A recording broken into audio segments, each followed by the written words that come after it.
want to talk about protecting your peace and harvesting that energy and not letting anybody take that energy from you, or you giving that energy to anybody else, but protecting your peace. It's really important. It's really, really important. Last week we talked about boundaries and how essential boundaries are. Now, what I want to say is, this may sound crazy to you. This may be like totally left field, like nothing of what you believe in, and what I'm saying could just be completely asinine to you. Or what I'm saying to you is spot on, and you are literally sitting in your living room clapping, going, yes, yes, yes, girl. Those are like the two scenarios that could possibly happen, okay? But a lot of people think, like, when I say what I say, they're like, I don't know about that. I don't really subscribe to that channel. So, I respect it. And I just ask that you come into this space, you respect, the words that are being spoken either by me or somebody else that's in here. That's really all I ask. So let's get into this. Let's conjure up some feelings here. Let's break this down. So what does it mean to protect your peace? Now, first thing first, I understand that many of us have, strange family dynamics. It's not always a peaceful situation. It's not always, nice and rosy. It's not the Cosbys, or, we're not looking at any sitcom, show family, right? That's not where we're at. I get that. And that's where you have to really dig deep, dive deep, and figure out, well, how do I find peace amidst all of this chaos that's happening around me? Because if you can't find peace within the storm, then how do you find peace when it's calm? Right? It's easier to look for something when there's nothing going around. Because, you don't really have to conjure up those feelings. You don't really have to tap into your toolbox and try to figure out, well, I don't want to go down this rabbit hole, and I don't want to be this person, and I don't want to scream and yell and throw stuff and be angry. Hey, Jennifer, I don't want to be that person. So those are the times where it's very, very essential to tap into that drawer of tricks, to tap into those strategies and figure out, okay, how do I get back to a place where,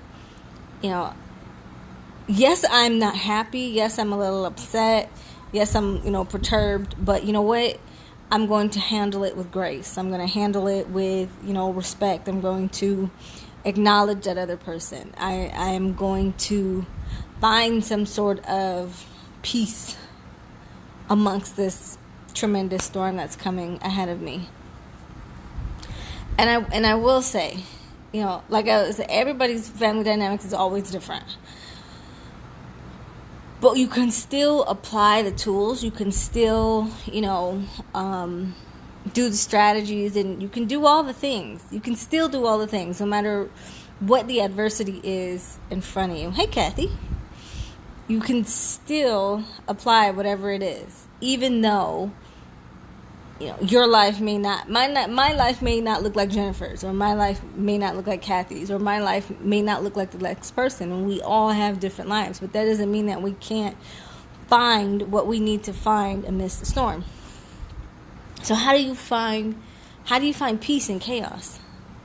Number one, this is the first thing I tell anybody, is never stoop to their level.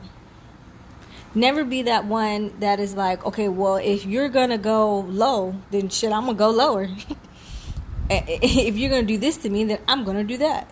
Like, it's never a tit for tat. See, once you get on that toddler level of, well, if you hit me, I'm going to hit you back, nothing will ever be solved. Peace will never be found. It's literally you two going at each other until someone gets hurt, someone is emotionally scarred, physically scarred, you know. It's never a healthy pattern. It's nothing that, you know, will ever resolve in a common ground or coming to a solution. It is literally just you being petty, me being petty, and we're about to be petty together. To me, you just look stupid. You just look stupid. You're two grown adults that can't figure out how to coexist or how to come to a common ground, or can't at least sit down and have an educated conversation about something. That's crazy. That's literally crazy. So that's the first thing I tell anybody is don't ever stoop to anybody's level, because all you're doing is feeding fuel to the fire. That's it. You're not getting your point across. They're not getting their point across. Everybody is in disarray. And now you're just going at each other, seeing who's going to break first. Who's going to be the one to go like completely off the edge. So that's the first thing. Don't ever stoop to anybody else's level. Number 2 is let the person talk. Let the person talk. So if they're coming in hot, and they're full of emotions, and they are angry, and they're everything. You know what? This is where you tap into your peace, you calm yourself down, and you sit and listen. Listen to everything that they are saying. And then in your mind, you stack up your chips. You get your commentary ready. You remember everything that they are saying so that you can go back and say, okay, you finished talking? Great. So when you spoke about this, I have a receipt for that. That's not what happened. When you spoke about this, I have another receipt for that, and that's not happening.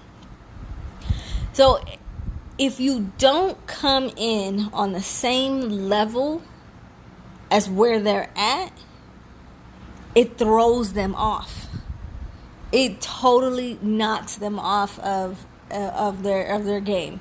And they're like, yo, I thought this was going to be one of those shouting matches where you shout at me, I shout at him, you shout at me, you shout. Yeah.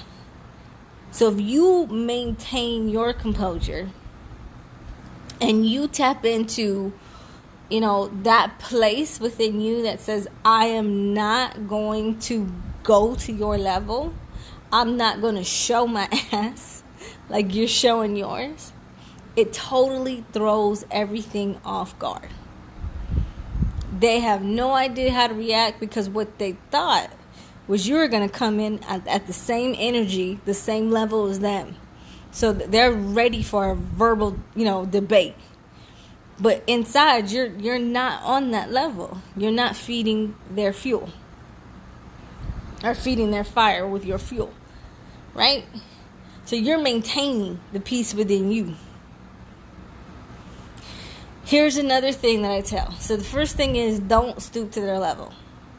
Don't come in with the same energy as them. Don't stoop to their level and don't come in with the same energy as them. Like, I know you're ready to fight and you're ready to defend and they're backing you into this corner. But you know what?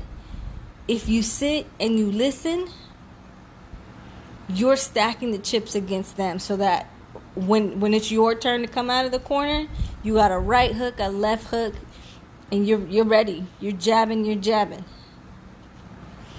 The third thing I want to tell you is, a lot of people do, and my mother's one of the ones that does this, is you retreat. You go into this, or you detach yourself, or whatever word you want to put in there. But you go into this space where you are no longer invested. Like it's like a turtle shell. You stick your head in, you stick your arms in, now you were just a shell. Like you are literally inside this shell and you have detached yourself from the situation. Now, let me tell you why that does not help.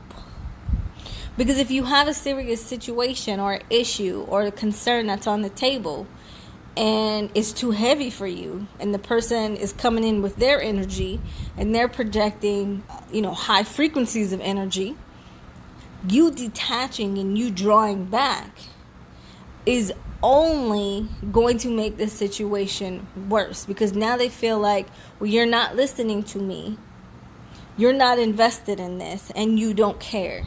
And those are probably none of the things that you're feeling inside. It's just simply you don't know how to react, you don't know how to respond, you don't want to come in with the same energy.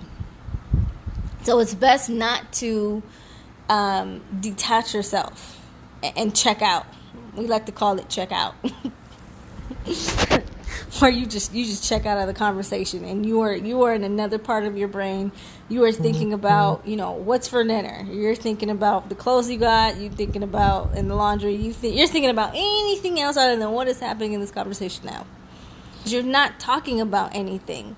You're not discussing anything. You're not getting your feelings on the table so that everybody can sort everything out. You're not coming up with a solution. I'm a really big, problem solution type of gal. You got a problem, there's got to be a solution to it. Something's wrong, there's got to be a solution to it. And if there's not a solution to it, then you know what? There's got to be some sort of common ground. Or we got to be able to get close or within a range of a solution. Or we've got to be able to move the needle somehow. There's got to be some forward action here. That's the type of person I am. I don't know about you, but that is my mindset with every type of conflict that I've ever had. Is there has to be some sort of solution to this problem. That may be an equivalent to your peace, is you finding a solution to the problem, or you coming within a certain range, a certain circumference of a solution. That may be your peaceful resolution to the problem. So think about that. Think about, where does your peace lie? What does your peace look like? So you have to be able to use the tools within your box to find a place of peace. And I think a good place to start is those right there. Is don't stoop to somebody else's level. Don't come in with the same energy as them. And be able to talk about it. Don't check out. Don't retreat back into your hole. But be able to have a conversation about it. An educated conversation about what is happening and what is the issue that lies at hand. There. That's it. That's all I got. That's all I got. In the moment. Because it's some people will push. They know how to push your buttons. They know exactly which way to twist, turn, push, pull every one of your buttons. So in order for you to not let them do that anymore, you got to be able to practice these things in real time. In real time. You wait until it's all over and then you trying to go out and find that peace. I mean, I've done it. It works. Yes, it does. But why don't we try to cut it off at the pass? Why don't we try not to let it get so bad to where, now we're regretting the things that we're saying and we're regretting the actions that we have taken. So cut it off at the pass. Try these 3 tips and, kind of see how it works out for you. For me, every time it works. It does. It does. And that's all I have for this episode of Can I Get a Minute, Season 1, Episode 4, where we talk about protecting your peace and keeping that energy pure, keeping that energy constructive and healthy. So I hope those tips helped. If they didn't, shoot me a comment. If they did, shoot me a comment. All right, everybody, have a safe weekend. We'll see you next time.